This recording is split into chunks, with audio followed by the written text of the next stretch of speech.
concerning the distinction between right and wrong or good and bad behavior. Morality is the differentiation of intentions, decisions, and actions between those that are distinguished as the proper and those that are improper morality. It can be a body of standards or principles derived from a code of a conduct from a particular philosophy, religion, or a culture. It can be derived from standards that a person believes should be a universal. Morality is when you can differentiate right and wrong like this. Example, you know what's wrong or right and you decided to the right thing and stick to your morals.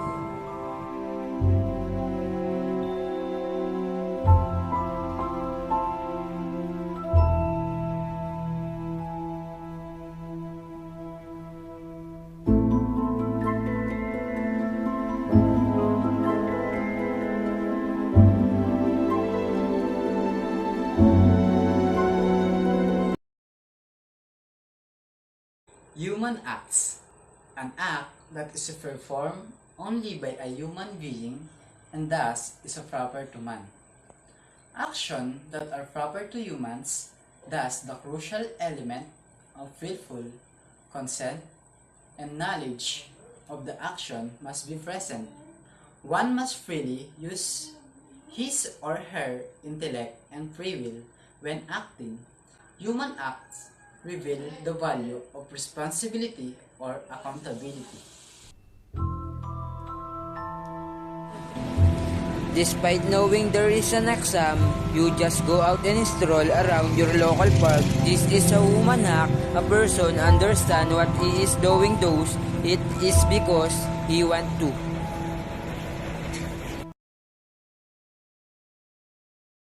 Acts of man. Acts performed by an individual of sound mind. Acts of man are instinctive, such as psychological in nature. These are actions done under the circumstances of ignorance, passion, fear, violence, and habits. Acts that are performed by man without being master of them through his intellect and will. Therefore, acts of man are involuntary actions. Come on, let me give you an example. This is an act of man you hit him because it was an instantaneous reaction in which the will does not have to intervene. Characteristic of human acts. The act must be deliberate. The agent does it consciously. He knows that he is doing the act and aware of the consequences, good or evil. The act must be free. The person who is doing the act must be free from external force. Otherwise, the act is not his own. The act must be done out of fear. The act must be voluntarily. The act is done out of the will and decision of the agent.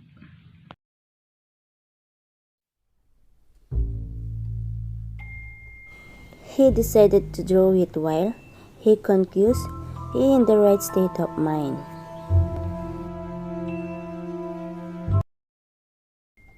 He do it on his own, and no one forced him to draw the tree. Thus the characteristics of human act. Does it consciously, free from external force of voluntarily. Kinds of human acts. Human acts can be generally classified based on where do they stem up from, like source or adequate cause, and their accordance to reason, like moral worth or value. Kinds of human acts are 1. Elicited acts, simply will acts, acts begun and completed in the will. Example of this is intention. Elicited acts contain the wish, intention, consent, election, and use.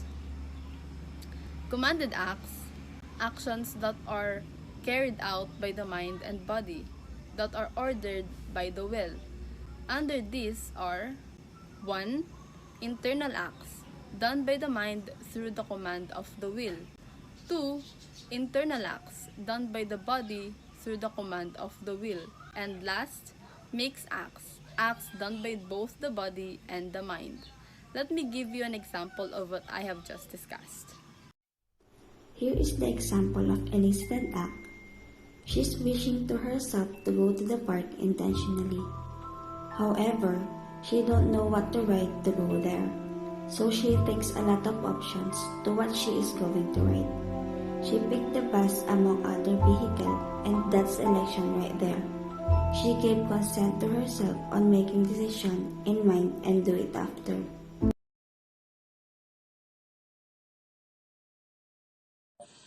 This is an example of mixed commanded act, where he's thinking what to do and at the same time his body was following the command of his mind. Significance of human act. Because human acts comes from the intellect and the will. They express the thoughts and desire of a person, revealing his moral character. Hence, people are judged by their actions, like trees by their fruits. We condemn a person for his evil deed, or praise him for doing what is good. The parent is inclined to be soft towards her children. Instead of being horrified, she is amused that her child is so smart.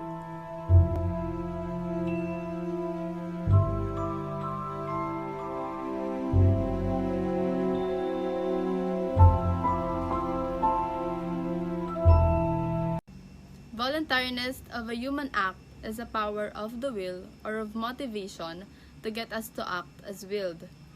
Degrees of voluntariness are: first, perfect. It is present in the human act when the performer fully knows and fully intends the act. For example, He is tended to study right now is a perfect voluntariness. He know what he is doing and he fully tend to do.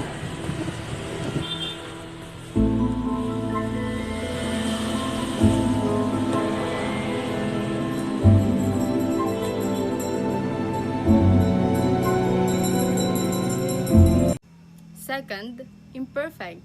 It is present when there is some defect in the agent's knowledge, intention, or in both. Example of this is this.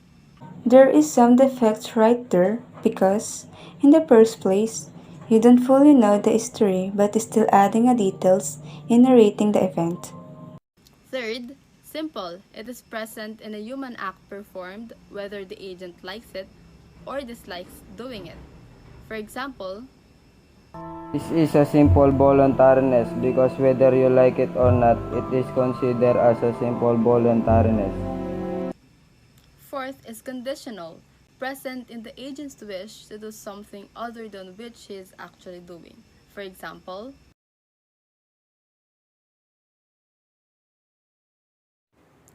He's washing the dishes but dislike it and wishing to just do something else while he's watching in Netflix.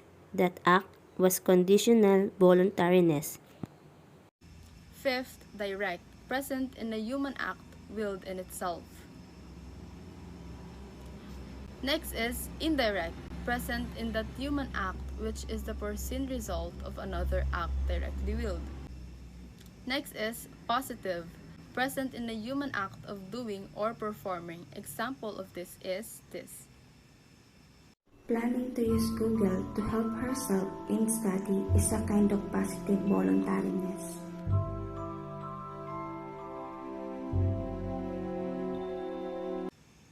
Last is negative, present in the human act of omitting or refraining from doing. Here's example. Deciding to do not do anything is a kind of negative voluntariness.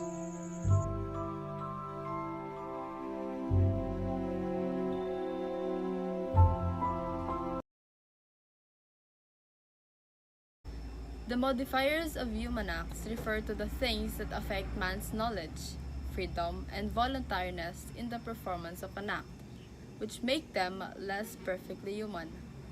Under these are 1.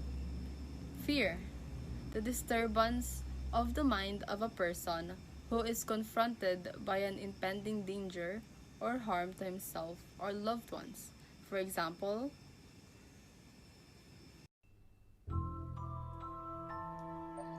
He was afraid to fail the exam to the point that he could not control himself to copy the answer of his shipmates. Being afraid and act caused by the fear is a fear modifier of human act.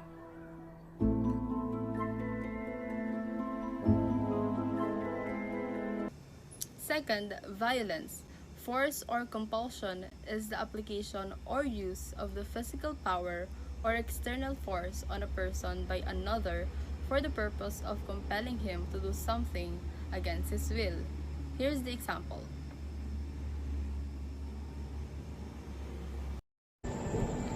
In this scenario, he is violating the law and using force nor physical power to the other person.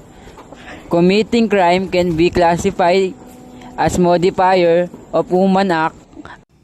Last is habit, a constant and easy way of doing things by the repetition of the same act acquired. In other explanation, this is the virtues and vices that we regularly do and became habit, the acts that we're doing unconsciously even we didn't think about it. Here's the example.